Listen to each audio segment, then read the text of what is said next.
Assalamualaikum warahmatullahi wabarakatuh. Saya Halimatus Fitriana sebagai moderator di kelompok 3 dalam materi presentasi kali ini, yakni dengan tema Konsepsi Islam dalam Pembinaan Lingkungan Hidup. Dalam presentasi kali ini dibagi menjadi 3 sesi, yakni sesi yang pertama ialah sesi perkenalan, yang kedua ialah sesi penyampaian materi, dan yang ketiga ialah sesi tanya jawab. Baik, pada sesi yang pertama kali ini saya tidak sendiri. Saya bersama teman-teman rekan saya, yakni Sharon Indana Zulfa dengan NIM 009, Farhad Alansyah dengan NIM 002, Dela Zuliatul Nur Aziza dengan NIM 018, Ajeng Wahyu Martariza dengan NIM 014, Patricia Dewita Sari Harfianti dengan NIM 024, Riul Izadiana dengan NIM 004, dan saya sendiri Halimatus Fitriana dengan NIM 010, dan Khairu Mustatia dengan NIM 021. Baik, kita lanjut ke sesi yang kedua, ialah penyampaian materi yang disampaikan oleh rekan-rekan saya yang bertugas menyampaikan materi. Dipersilahkan. Baik, terima kasih saya ucapkan kepada moderator yang telah memberikan kesempatan kepada saya untuk menjelaskan mengenai pengertian lingkungan hidup.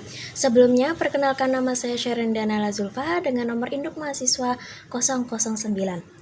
Baik, pada pengertian lingkungan hidup ini ada 3 poin utama. Yang pertama yakni mengenai beberapa pengertian lingkungan. Nah, beberapa mengenai lingkungan ini ada 2 poin, yakni poin A dan poin B. Yang poin A yakni lingkungan merupakan gabungan dari kondisi fisik, keadaan sumber daya alam. Nah, seperti tanah, air, energi, matahari, mineral, dan flora fauna yang ada di daratan maupun lautan. Kemudian juga ada sistem yang diciptakan oleh manusia, itu seperti bagaimana memutuskan untuk menggunakan lingkungan fisik. Kemudian yang poin B, yakni lingkungan juga dapat didefinisikan sebagai elemen biologis dan non-biologis yang mengelilingi organisme atau spesies individu, termasuk banyak elemen yang berkontribusi pada kesejahteraannya. Kemudian lingkungan ini juga dapat didefinisikan sebagai semua komponen alami bumi seperti udara, air, tanah, tumbuh-tumbuhan, hewan, dan lain sebagainya, dan semua proses yang terjadi di dalam dari antara komponen-komponen ini. Kemudian yang kedua yakni poin B, yang kedua yakni pengertian lingkungan hidup menurut para ahli. Nah, ada 2 pendapat. Yang pertama yakni menurut Otto Swartwout pada tahun 1983 beliau mendefinisikan lingkungan atau lingkungan hidup ini sebagai segala sesuatu yang ada pada setiap makhluk hidup atau organisme dan mempengaruhi kehidupannya. Kemudian menurut Salim Emil pada tahun 1990 beliau mendefinisikan lingkungan adalah segala benda, kondisi, lingkungan, dan pengaruh yang terdapat dalam ruangan tempat kita tinggal dan mempengaruhi makhluk hidup termasuk kehidupan. Kemudian yang ketiga yakni komponen lingkungan hidup dalam Al-Quran surah Al-A'raf ayat 57. Seperti yang telah kita ketahui, lingkungan menyediakan berbagai sumber daya bagi manusia dan makhluk hidup lainnya. Seperti tanah, air, dan udara merupakan 3 komponen penting yang menunjang kehidupan dan kehidupan di permukaan bumi. Hal itu sudah dijelaskan oleh Allah SWT di dalam Al-Quran bahwasanya penciptaan langit dan bumi serta berbagai sumber daya alam seperti angin, air, tumbuh-tumbuhan, dan hewan-hewan merupakan rahmat dari Allah untuk manusia. Demikian yang dapat saya sampaikan, kurang lebihnya saya mohon maaf yang sebesar-besarnya. Saya kembalikan lagi kepada moderator. Baik, Assalamualaikum warahmatullahi wabarakatuh. Perkenalkan, nama saya Farhad Alansyah, NIM 002. Nah, di sini saya akan menjelaskan tentang beberapa manfaat lingkungan bagi kehidupan manusia. Dibagi menjadi 9. Untuk yang pertama udara, kedua air, ketiga bahan pangan, keempat hutan, kelima bahan galian, keenam sumber energi, ketujuh lahan dan tanah, kedelapan hewan dan tumbuhan, dan untuk yang terakhir mikroorganisme. Nah, untuk yang pertama di sini dijelaskan udara. Udara digunakan untuk bernapas. Contohnya seperti oksigen yang merupakan gas yang vital bagi kehidupan makhluk hidup. Tumbuhan memanfaatkan karbon dioksida dalam proses fotosintesis. Untuk yang kedua, air. Air digunakan untuk minum dan memenuhi kebutuhan hidup sehari-hari seperti mandi, mencuci, dan industri, dan kebutuhan yang lainnya. Untuk yang ketiga, bahan pangan. Untuk makhluk hidup.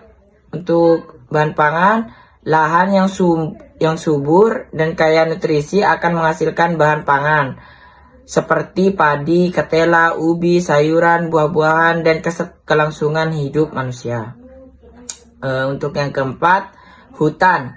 Hutan berfungsi untuk mengatur hidup manusia. Untuk yang keempat, hutan.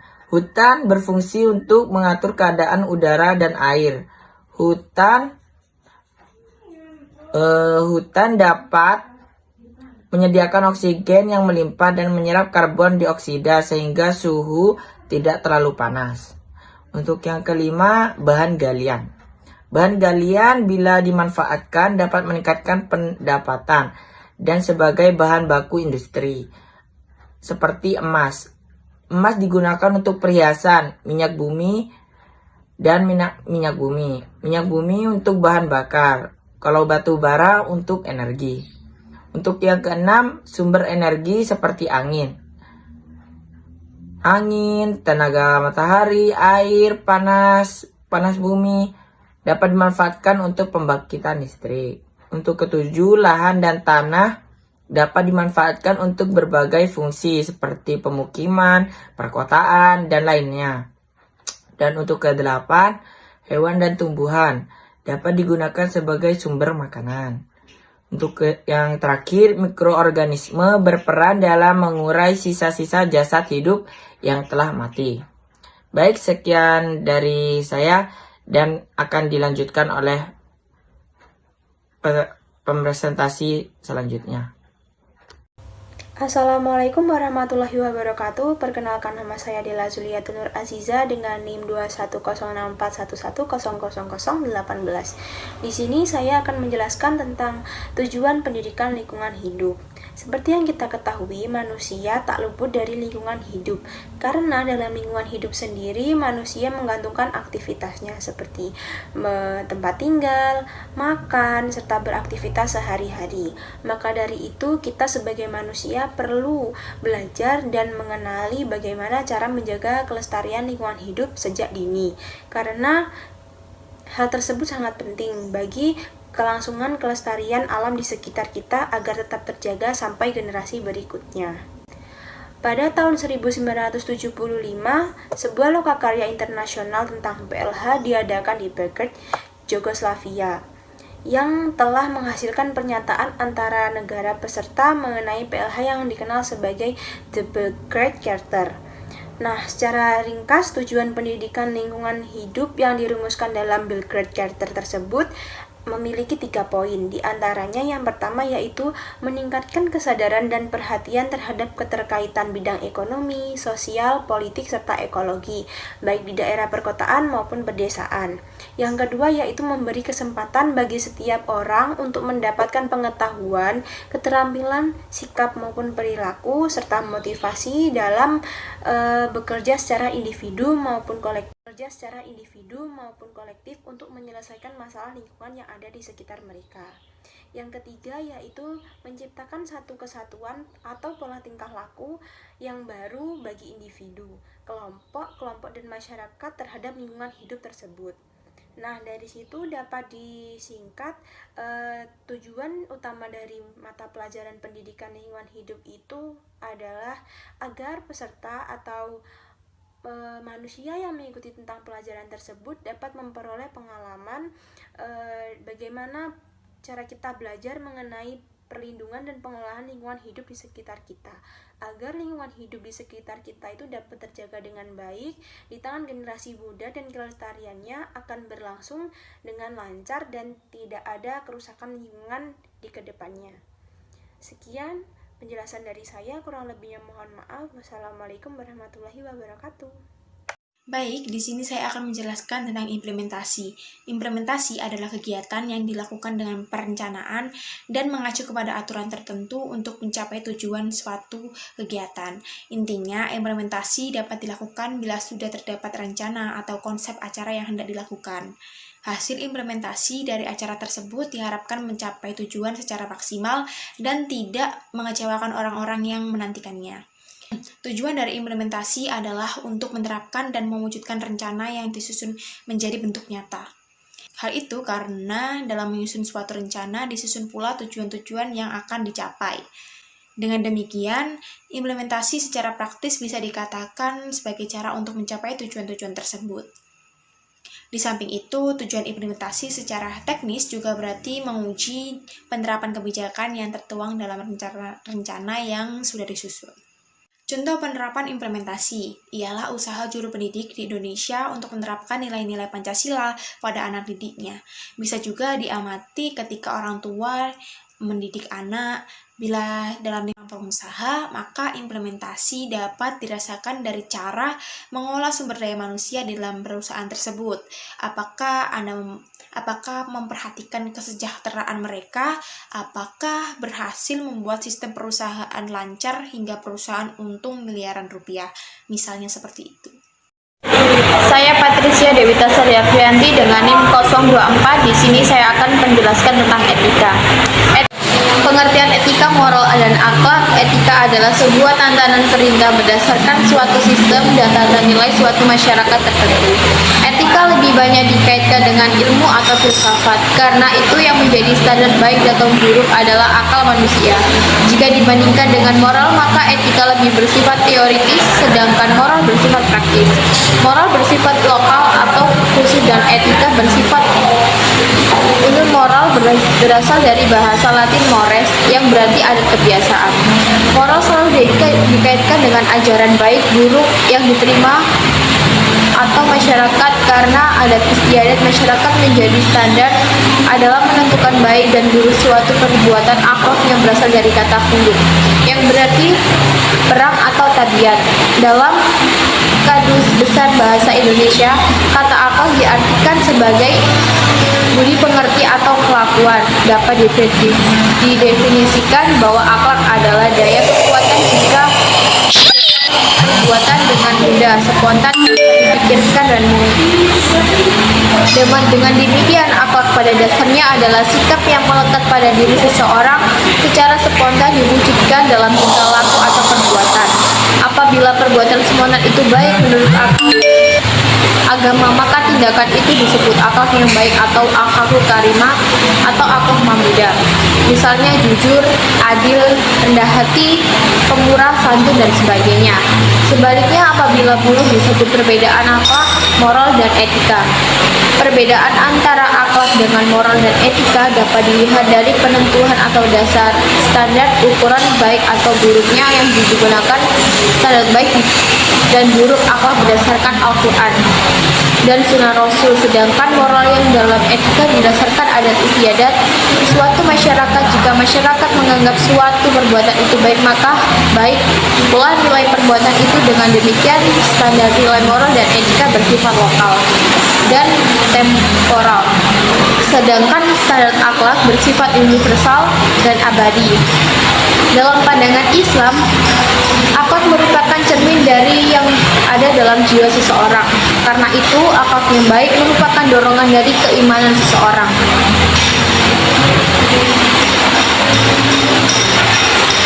Harus didampingkan dalam perilaku nyata sehari-hari. Inilah yang menjadi misi diutuskan Rasul sebagainya. Aku hanya diutus untuk menyempurnakan akhlak manusia.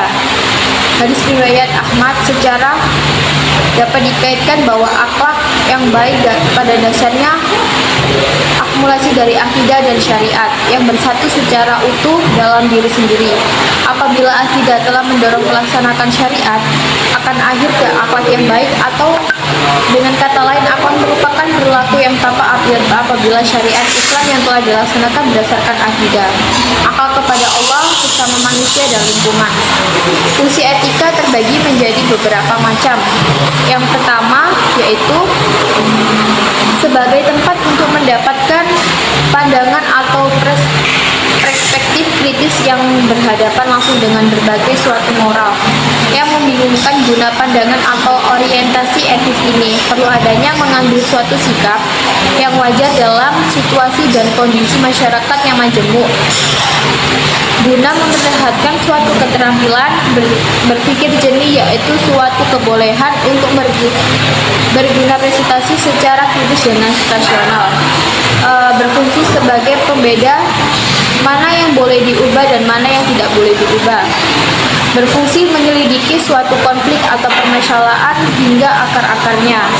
Berfungsi untuk membantu sebuah konsistensi. Berfungsi untuk menyelesaikan konflik, baik konflik moralitas ataupun konflik sosial lainnya, dengan bentuk gagasan yang tersistematis juga. Assalamualaikum warahmatullahi wabarakatuh. Saya Riul Izadiana dengan NIM 004. Di sini saya akan menjelaskan subbab mengenai upaya pelestarian lingkungan hidup.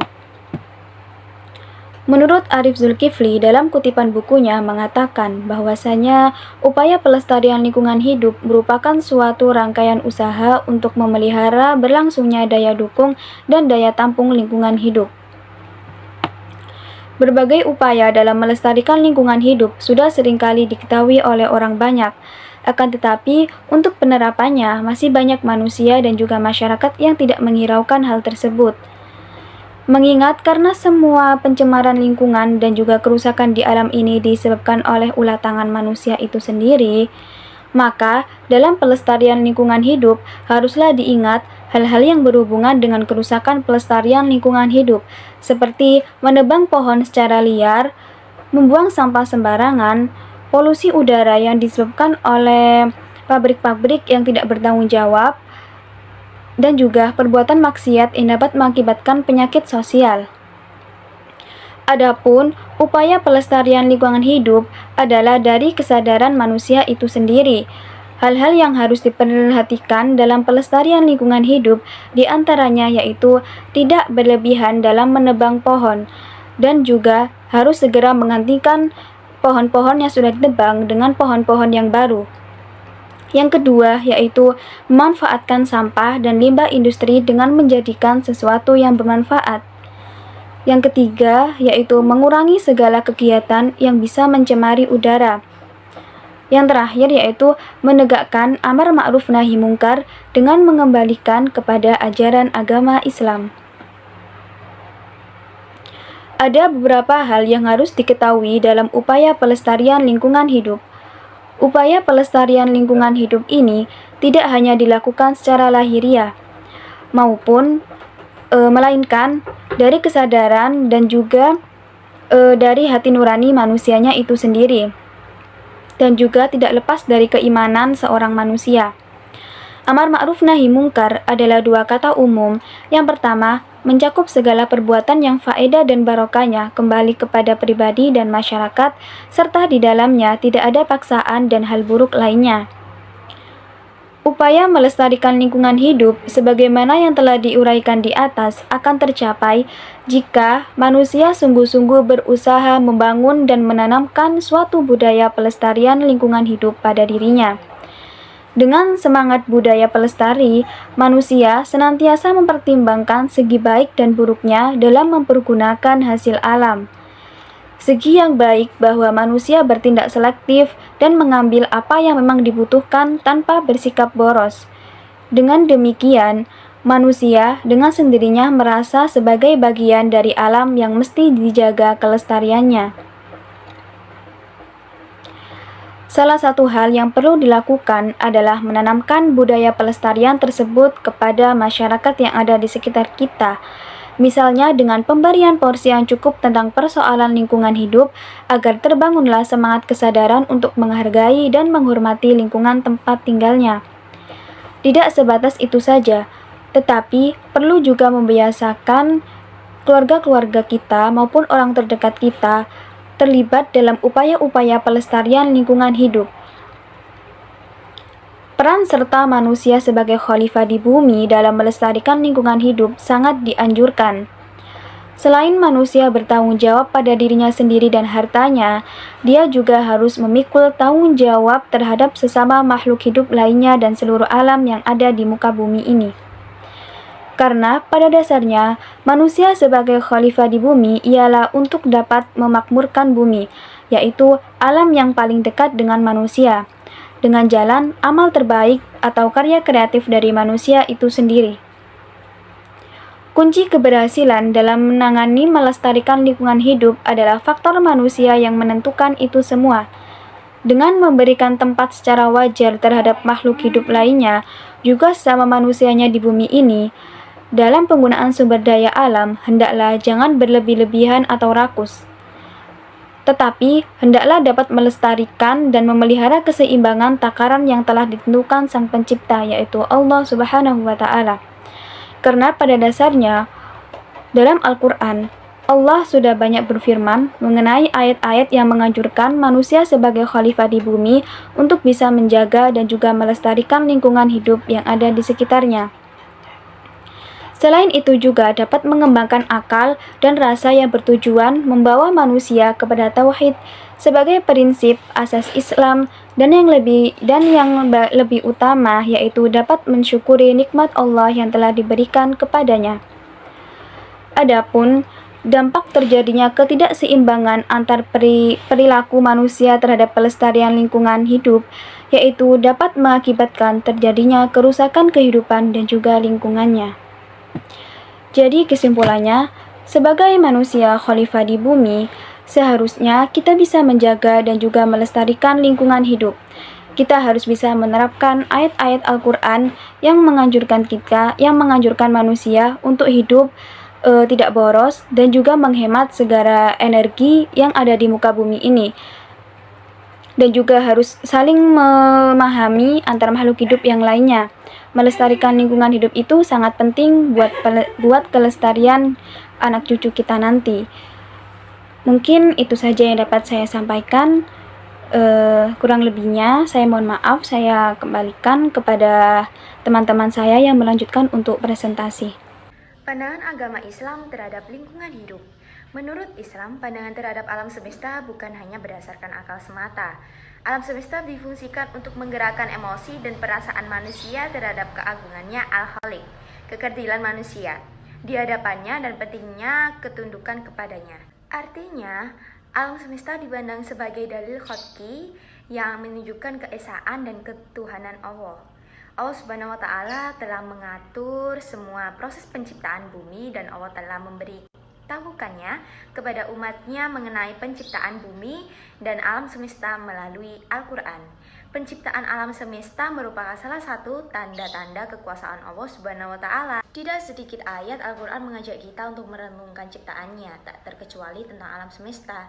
Alam semesta adalah ruang di mana di dalamnya terdapat kehidupan biotik maupun abiotik, serta segala macam peristiwa alam yang dapat diungkapkan maupun yang belum dapat diungkapkan oleh manusia. Kita sebagai makhluk yang diciptakan oleh Allah Subhanahu wa Ta'ala yang diberi amanat untuk mengurus dan melestarikan alam tidak boleh sombong.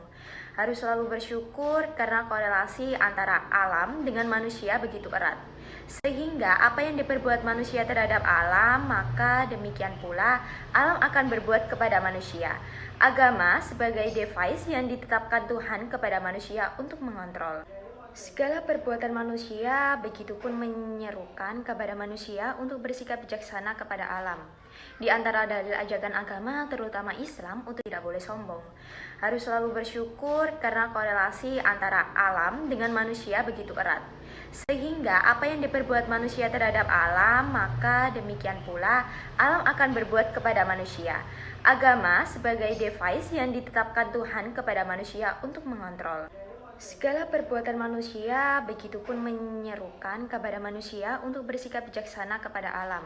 Di antara dalil ajakan agama, terutama Islam, untuk tidak bersikap sewenang-wenang kepada alam ialah seperti yang tercantum pada Al-Quran, Surat Al-A'raf ayat 56, yang artinya sebagai berikut.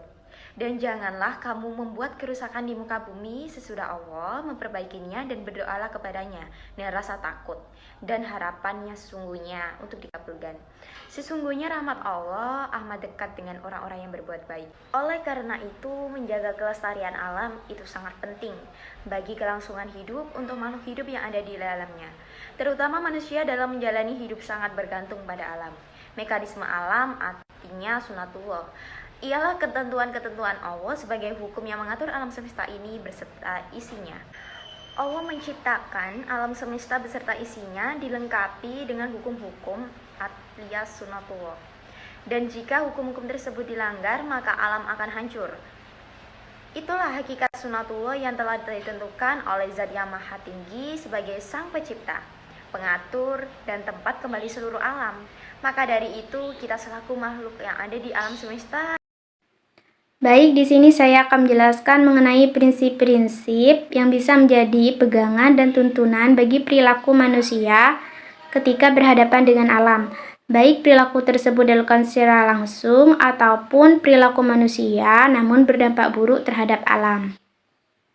Yang pertama itu prinsip sikap hormat terhadap alam atau respect for nature.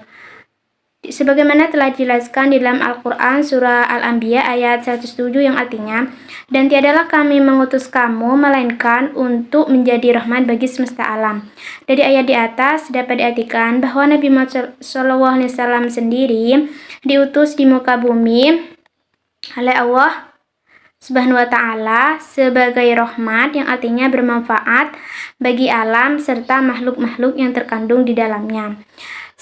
Prinsip ini merupakan prinsip dasar bagi manusia karena ia merupakan bagian dari alam. Karena merupakan bagian dari alam, maka manusia memiliki kewajiban menghormati dan menghargai alam dengan memberikan hak terhadap spesies-spesies yang terkandung di dalamnya untuk hidup, tumbuh, dan berkembang secara alamiah sesuai dengan tujuan penciptanya. Nah, sikap hormat yang harus kita berikan kepada alam itu dengan cara merawat, melindungi, kemudian menjaga kelestarian alam dengan melakukan reboisasi, tidak membuang sampah sembarangan, dan tidak merusak alam tanpa ada alasan yang dibenarkan secara moral. Prinsip yang kedua yaitu prinsip tanggung jawab atau moral responsibility for nature.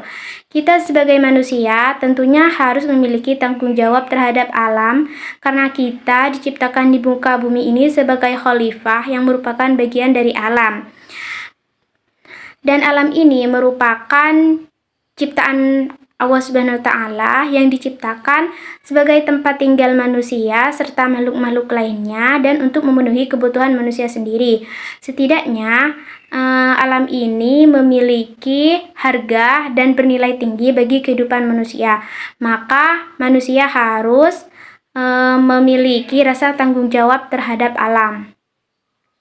Yang ketiga itu ada solidaritas kosmik atau cosmic solidarity.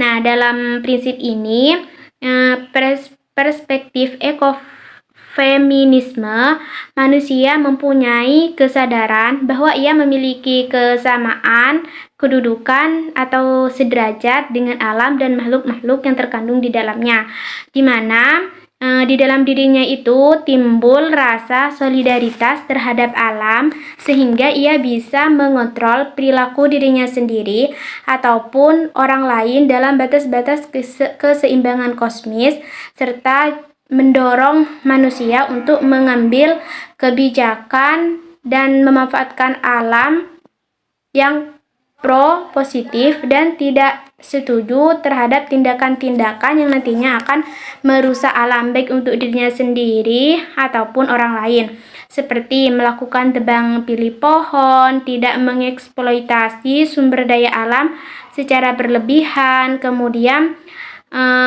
memberikan sanksi yang tegas terhadap manusia lainnya jika memiliki perilaku yang bisa merusak alam. Yang keempat itu ada prinsip kasih sayang atau kepedulian terhadap alam, atau dikenal dengan istilah caring for nature. Sebagai komunitas ekologis yang setara, manusia digugah untuk mencintai dan melestarikan alam tanpa diskriminasi atau dominasi sedikit pun. Nah, kasih sayang ini akan muncul bahwa semua makhluk hidup itu memiliki hak untuk dilindungi, dijaga, dipelihara, dan dilestarikan.